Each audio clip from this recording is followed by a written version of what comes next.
हमारे मुखालिफ सोच के तो नहीं जा सकते।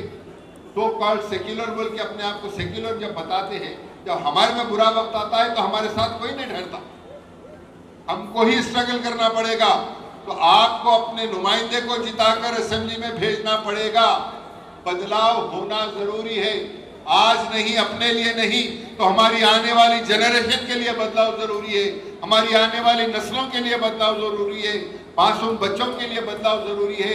तो मेरी वर्सोवा की आवाम से अपील कर रहा हूं कि ये मौका दोबारा नहीं आएगा।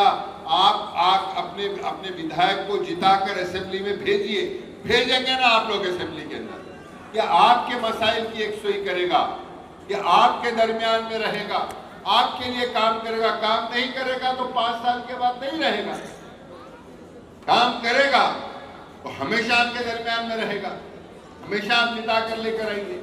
आप हमेशा देखते आ रहे हैं कि आपने कितनों को मौका दिया। एक बार एक अच्छे उम्मीदवार को, हमदर्द उम्मीदवार को मजलिस इत्तेहादुल मुस्लिमीन ने आपके दरमियान में उतारा है, तो कामयाब करिए। बैरिस्टर असदुद्दीन ओवैसी साहब और मजलिस की ताकत को बढ़ाइए। शुक्रिया। अस्सलाम वालेकुम।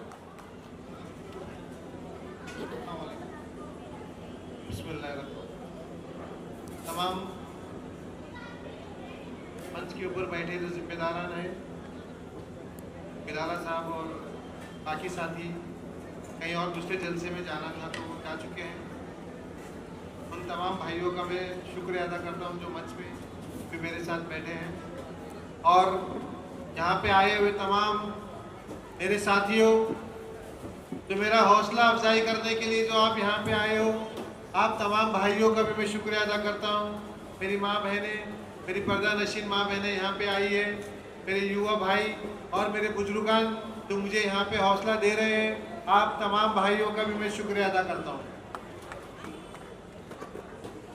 आज असेंबली के चुनाव चालू है और इसी चुनाव के अंदर बैरिस्टर असदुद्दीन ओवैसी साहब ने मुझे 2 महीने पहले ही मेरी नुमाइंदगी का अनाउंसमेंट किया था। जब जोगेश्वरी के अंदर उन्होंने एक जलसा लिया था, उस जलसे में उन्होंने मेरी नुमाइंदगी का अनाउंसमेंट किया था। याद है ना आप लोगों को? याद है कि नहीं? आप थे ना उसके गवाह? और उस वक्त उन्होंने मरकज के अंदर नमाज अदा की थी।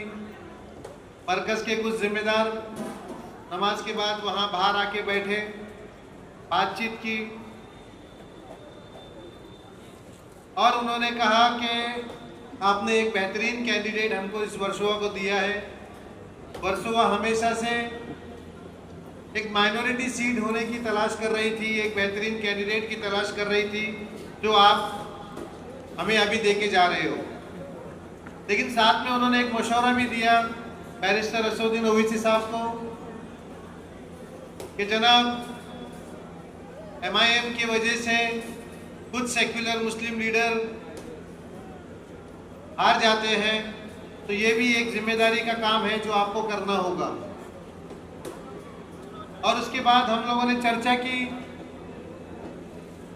और ये फैसला हुआ कि तमाम महाराष्ट्र के अंदर कोई भी सेक्युलर मुस्लिम लीडर के सामने हम कोई भी मुसलमान कैंडिडेट MIM का नहीं देंगे। और उसके ऊपर मेरे सदर आज भी कायम है। पूरे महाराष्ट्र के अंदर हम लोगों ने कहीं पे भी कोई सेक्युलर लीडर के सामने हमारी नुमाइंदगी पेश नहीं की है। और जब वर्सोवा की सीट कांग्रेस को नहीं गई, क्योंकि ये भी ऐलान हमने किया था कि वर्सोवा के अंदर भी अगर कोई कांग्रेस मुसलमान नुमाइंदगी देती है तो मैं अपना फॉर्म, अपना पर्चा वापस पीछे ले लूँगा, क्योंकि हमने पूरे महाराष्ट्र के लिए ये पॉलिसी की थी। जब हम लोग हमारी बात पे कायम है दोस्तों, तो उसके बाद महाविकास आघाड़ी मशाल ने यहाँ पे एक माइनॉरिटी का कैंडिडेट यहाँ पे हमारे सामने लाके उतारा है। आज इस वर्सोवा के अंदर हमारे सामने 3 फिरका परस्त पार्टियां हैं, बीजेपी है, MNS है और मशाल है। मशाल एक टाइम पे बीजेपी की सहयोगी हुआ करती थी, नई नई सेक्युलर हुई है अभी ये। वापस कब फिरका परस्त हो जाए किसी को कोई पता नहीं इस बारे में। तो ये गलत है, ये गलत है। तो ये जो चीजें हैं, ये जो काम है, ये आपके आमदार का काम होता है। लेकिन आपके आमदार ने कभी इन सब चीजों पे कभी सोचा ही नहीं, कभी फिर जाएंगे ये लोग, इनके लिए कुछ काम करने की जरूरत नहीं है क्योंकि ये तो मेरे ही है।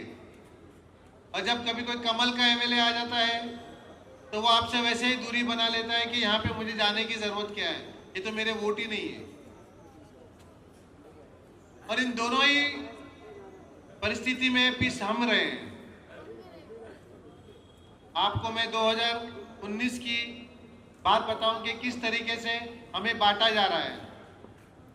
2019 में यहाँ पे कांग्रेस से मेरी नुमाइंदगी होने वाली थी। आपको याद है कि बैरिस्टर असदुद्दीन ओवैसी साहब ने पहले ही यहाँ पे एक नुमाइंदा डाल दिया था।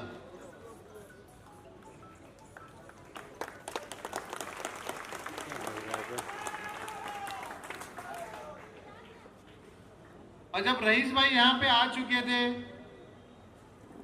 तो इनके लिए समस्या हो गई कि किस तरीके से भारती लवेकर का रास्ता सीधा साफ किया जाए।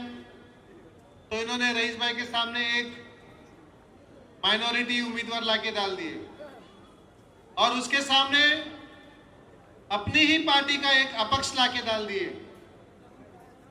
ताकि इनके वोट आपस में बढ़ जाए, माइनॉरिटी के वोट आपस में बढ़ जाए और भारतीय लवेकर रास्ता साफ हो गया, वो सीधी सीधी निकल जाए।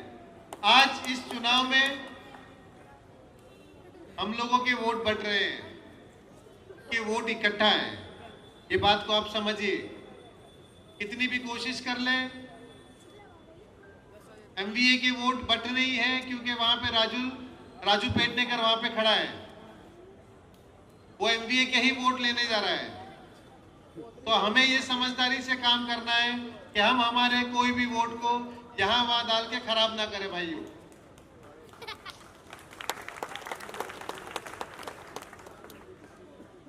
ये हमारी समझ होनी चाहिए कि हम हमारी वोटों की कैसे हिफाजत करें। हमने बड़े ही जोश में 2024 के लोकसभा चुनाव में जिस तरीके से इंडिया अलायंस में मशाल को हमने वोट किया था, काम करना पड़ेगा। इनके झांसे में आपको नहीं आना पड़ेगा। ये झांसा दे रहे हैं आपको महाविकास आघाड़ी के नाम पे।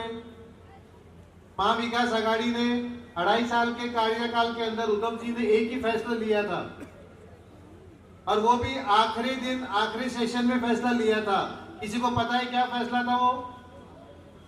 किसी को पता है वो क्या फैसला था? औरंगाबाद का नाम संभाजी नगर रखा था।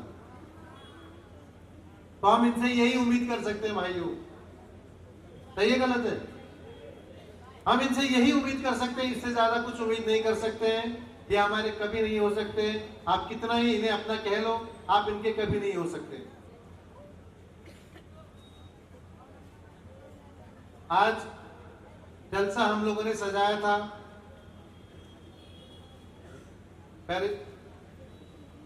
अकबरुद्दीन ओवैसी साहब के लिए। शाम को 6 बजे उनका मुझे फोन आता है कि मैं एक दुविधा में फंस गया हूं कि मुझे मुमरा सैफ पठान भी बुला रहे हैं और आपके यहां मैंने टाइम दे दिया है, तो मुझे क्या करना चाहिए आप बताइए। मैंने मुंबई के सदर होने के नाते मैंने उनसे कहा कि नहीं, आप सैफ के यहाँ पे जाइए और मुझे दूसरी तारीख दीजिए। तो इंशाल्लाह आज रात को वो मुझे दूसरी तारीख देंगे, शायद कल की भी दे सकते हैं या परसों की भी दे सकते हैं।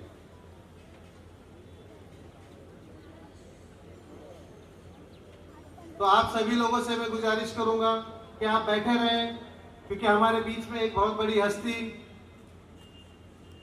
बिहार के MLA आदिल हसन साहब यहाँ पे आ रहे हैं आप लोगों से बात करने।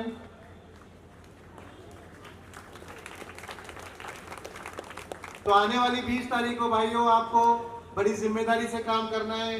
आपको पतंग के निशान पे ही बटन दबाना है। 11 नंबर के ऊपर है पतंग का निशान। अगर आप लोगों को रईस लश्करिया को जिताना है तो आपको पतंग के निशान पे ही बटन दबाना है। इसके साथ ही मैं अपनी बात पूरी करता हूँ। अल्लाह हाफिज।